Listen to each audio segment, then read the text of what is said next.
আমাদের business community ব্যবহার করছে না। এটার বড় কারণ হচ্ছে ট্রানজাকশনগুলো রেকর্ডেড হয়ে গেলে তারা তাদের ভ্যাট ট্যাক্সটা নিয়ম মতো দিতে হবে, এটাই বড় ডেটারেন্ট। আমরা সবচেয়ে বেশি কমপ্লেন শুনি আমাদের বন্ড ম্যানেজমেন্ট নিয়ে। আমরা বন্ডকে ফুললি অপারেশনালাইজ করার জন্য পুরোপুরি রেডি হয়েছি। আমরা এই মাসের 1 তারিখ থেকে স্যার চালু করে দিয়েছিলাম। পরবর্তীতে বিজনেস কমিউনিটির ওনাদের কিছু প্রিপারেশনের সমস্যার কারণে আমরা স্যার আরও 1 মাস পিছিয়েছি। আশা করি স্যার নেক্সট মান্থ থেকে আমরা পুরোপুরি বন্ড অটোমেশনকে কার্যকর করতে পারবো।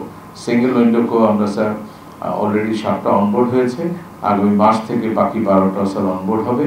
তাতে করে যেটা হবে যে আমাদের ব্যবসায়ীগণ একটা সিঙ্গেল উইন্ডো থেকে তাদের সকল লাইসেন্স পারমিট এগুলো সংগ্রহ করতে পারবেন, এবং আমাদের যারা বিভিন্ন রেগুলেটর আছে 19টা রেগুলেটরি অর্গানাইজেশন তারাও এখান থেকে ডেলিভারি দেবে। রিকোয়েস্টও আসবে সিঙ্গেল প্ল্যাটফর্ম থেকে, ডেলিভারিটা হবে সিঙ্গেল প্ল্যাটফর্ম থেকে। এর মানে হলো টোটালি একটা ফেসলেস এনভায়রনমেন্ট হবে, আমাদের সম্মানিত ব্যবসায়ীগণদেরকে কোথাও যেতে হবে না। জেনেক্সে শিফট করো, লাইফকে লিফট করো। একইভাবে স্যার আমরা অথরাইজড ইকোনমিক অপারেটর, এটাও স্যার আমরা অনেক দিন থেকে চালু করার চেষ্টা করছি। এর যে বৈশিষ্ট্য সেটা হচ্ছে আমাদের কমপ্লায়েন্ট ট্যাক্স পেয়ার যারা, তারা বলবেন যে আমি জানি আমি কোনো ফাঁকি দেই না, সুতরাং আমার অ্যাসেসমেন্ট আমি করব, আমাকে আপনি পারমিট দেন। আমরা বলি অথরাইজড ইকোনমিক অপারেটর। আমরা স্যার এই পর্যন্ত 14টার মতো পারমিশন দিয়েছি, আরও কিছু পাইপলাইনে আছে। আগামী স্যার 5 তারিখে স্যার আপনি উদ্বোধন করবেন অথরাইজড ইকোনমিক অপারেটর। এই স্যার লম্বা প্রসেস ছিল, আমাদের একটা রুল তৈরি করেছি, সেটা স্যার গত জুনে হয়েছে। এই গত মাসের 13 তারিখে স্যার আমরা অপারেশনাল প্রসিডিউরটা ফাইনালাইজ করেছি। এখন এটা স্যার আমরা আমাদের ডিজিটাল সিস্টেমেও আমরা আপডেট করে ফেলেছি।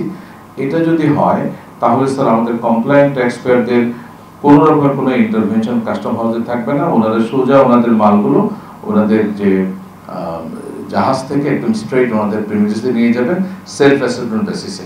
ইভেন ট্যাক্স পেমেন্টের জন্য ওনাদের কোথাও যাওয়া লাগবে না। ওনারা ওনাদের অফিসে বসে ব্যাংক টু ব্যাংক ট্রান্সফারের মাধ্যমে আমাদের ট্রেজারিতে সকল পেমেন্ট করতে পারবেন। ফলে যেটা হবে টোটালি সিমলেস একটা এনভায়রনমেন্ট হবে। আরও স্যার অনেকগুলো বিষয় আছে, আমাদের অ্যাডভান্স রুলিং এবং আমাদের স্যার প্রি-শিপমেন্ট যদি তাদের কোনো কোয়ারিজ থাকে সব কিছুকে আমরা অটোমেট করতে চাই এবং আপনাদের সম্পূর্ণ সহযোগিতা চাই। আমাদের বাঙালি কমিউনিটি কিন্তু অটোমেশনকে খুব দ্রুত ইমপ্রেস করে। আমরা দেখেছি আমাদের যখন স্যার মোবাইল ফাইন্যান্সিয়াল সার্ভিস চালু হলো, আমরা দেখলাম সবচেয়ে প্রান্তিক জনগোষ্ঠী তারা সবার আগে অ্যাডপ্ট করেছে। আমাদের সকল গৃহকর্মীরা তাদের বাবা মার কাছে মোবাইল ফাইন্যান্সিয়াল সার্ভিস ব্যবহার করে টাকা পাঠায়। আমাদের যারা সেলাই কর্মীরা আছেন তারাও এটা ব্যবহার করছে, কিন্তু আমাদের বিজনেস কমিউনিটি ব্যবহার করছে না। এটার বড় কারণ হচ্ছে ট্রানজাকশনগুলো রেকর্ডেড হয়ে গেলে তারা তাদের ভ্যাট ট্যাক্সটা নিয়ম মতো দিতে হবে, এটাই বড় ডেটারেন্ট।